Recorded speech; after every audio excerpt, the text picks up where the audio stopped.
WNYC supporters include Concordia Conservatory presenting Meant for More, a live stream concert featuring a cabaret with Broadway singer Sierra Boggess, chamber music, and more, this Saturday at 7 p.m. Info at concordiaconservatory.org.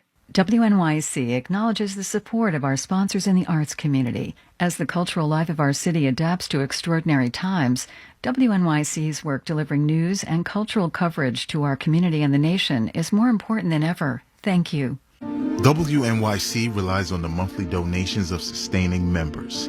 If you're one of our monthly donors, thank you. Your ongoing support provides WNYC with a stable foundation that helps us provide you with the news and information you depend on. Not a sustainer yet? Become one today. Go to WNYC.org and click on Donate or call 888-376-WNYC. The Marketplace Morning Report is coming up next here on WNYC. And then in 10 minutes at 9 o'clock, it is the BBC News Hour on 93.9 FM. Let's check in with London to see what they're working on this morning. Good morning, BBC. Good morning, WNYC. I'm Julian Marshall. On today's News Hour, on President Trump's last full day in office, we'll be looking at his foreign policy record in the Middle East and Asia.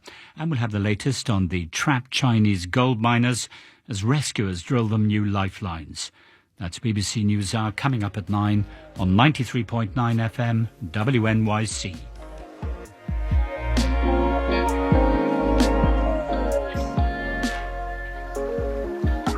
.35 degrees now. It's going to be mostly sunny today, getting up to 42 this afternoon. Tonight, a low of 34 degrees, and then tomorrow we're just going to be getting up to a high in the upper 30s. It will be partly sunny with a chance for a few snow showers in the morning.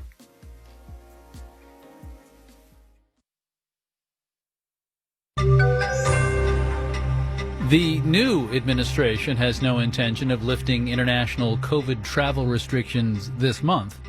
Marketplace Morning Report is supported by the United States Postal Service, offering postage stamps for purchase at more than 40,000 supermarkets, drugstores, office suppliers, and wholesale clubs. And by UKG. Ultimate Kronos Group offers HR solutions to connect modern workforces. UKG.com. Our purpose is people. I'm David Brancaccio. Germany today extended its COVID lockdown until mid-February amid renewed concerns about coronavirus mutations that make it spread more easily. Meanwhile, the incoming Biden team plans to quash a last-minute order by President Trump to lift travel restrictions from Europe, including the UK and Brazil, a move that had momentarily cheered the travel industry. Marketplace's Nova Safo is here to explain why.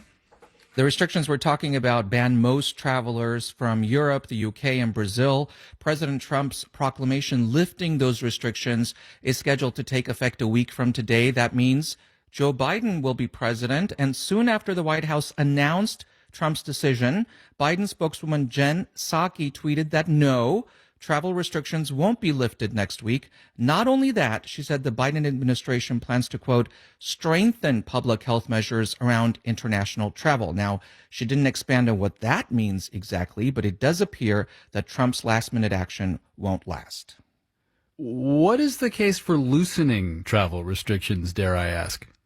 Well, the reason Trump's decision would take effect next week, should it happen at all, is that it would coincide with new COVID testing requirements for international visitors to the U.S.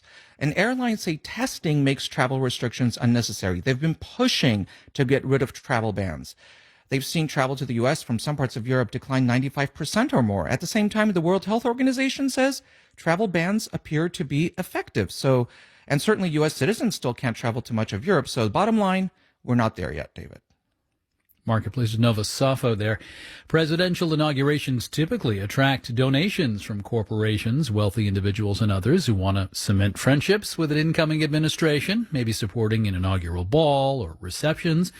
But given the roaring pandemic and the security concerns of the moment, the festivities have been scaled back this time. Does that potential money from well-wishers go away or go somewhere? Here's Marketplace's Andy Euler. Like everything else during the pandemic, this inauguration is going to look different. But the way the donations for the celebration are regulated remains the same. Chara Torres-Spelisi is a law professor at Stetson University. She says a donation to an inauguration is one of the most unregulated aspects of campaign finance. The only two big rules are keep accurate records and don't take money from foreigners. She also says funds can't be used for federal elections or transferred to party committees. It is an opportunity for businesses to get a seat at the table with an incoming administration, even if the table is virtual this year. The inaugural committee said it won't accept money from lobbyists or from the fossil fuel industry, but Craig Holman at Public Citizen says the Biden team could have taken a stronger stand against corporate money. It really isn't going to cost that much. So there's no reason that the Biden inaugural team has to open this up to special interests money. The committee did limit the amount of money a business can give to $1 million and $500,000 for individuals. I'm Andy Euler for Marketplace. Bank of America today said its profits were higher than expected, although revenue seemed low, and the stock is down 1.8% in pre-market trading. Goldman Sachs had much higher than expected profits. Revenues were up. Its investment banking has done just fine during COVID, thank you. That stock is up 2% pre-market. Dow, S&P, and NASDAQ futures are all up in the 7 to 0.8% range. Marketplace Morning Report is supported by Fidelity Wealth Management, where a dedicated Fidelity advisor can give clients a fresh perspective on their full financial picture. Learn more at fidelity.com/wealth. Investment minimums apply. Fidelity Brokerage Services, LLC. And by C3.ai. C3.ai software enables organizations to use artificial intelligence at enterprise scale, solving previously unsolvable business problems. Learn more at C3.ai. And by Constant Contact, with email marketing, websites, online stores, and other resources. Committed to helping small businesses and nonprofits stay connected and do more business online. More at ConstantContact.com. The confirmation hearing for President-elect Joe Biden's nominee to be Secretary of the Treasury, Janet Yellen, is set to start in just over an hour.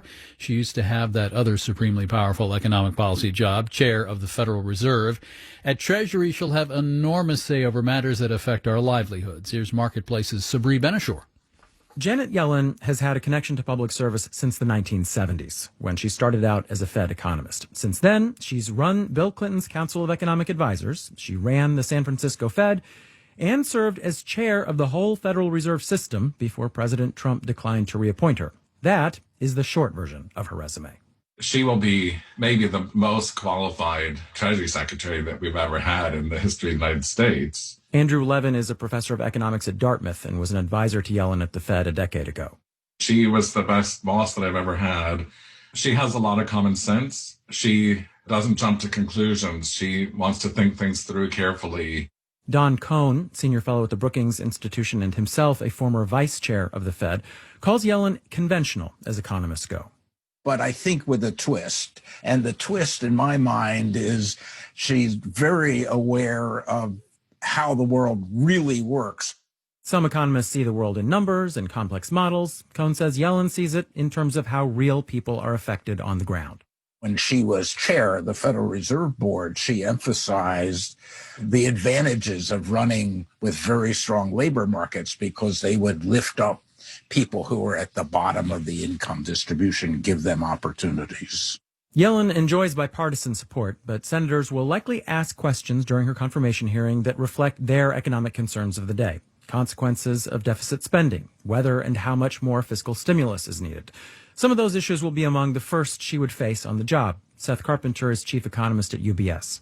One of the immediate priorities of the Biden administration will be dealing with the COVID crisis and thinking about some sort of response to that. And she'll be part of the economics team debating what exactly should the administration be pushing for with the Congress.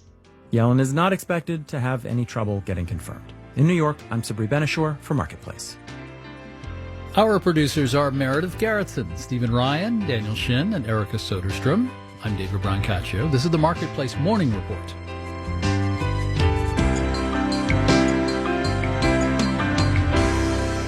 From APM, American Public Media.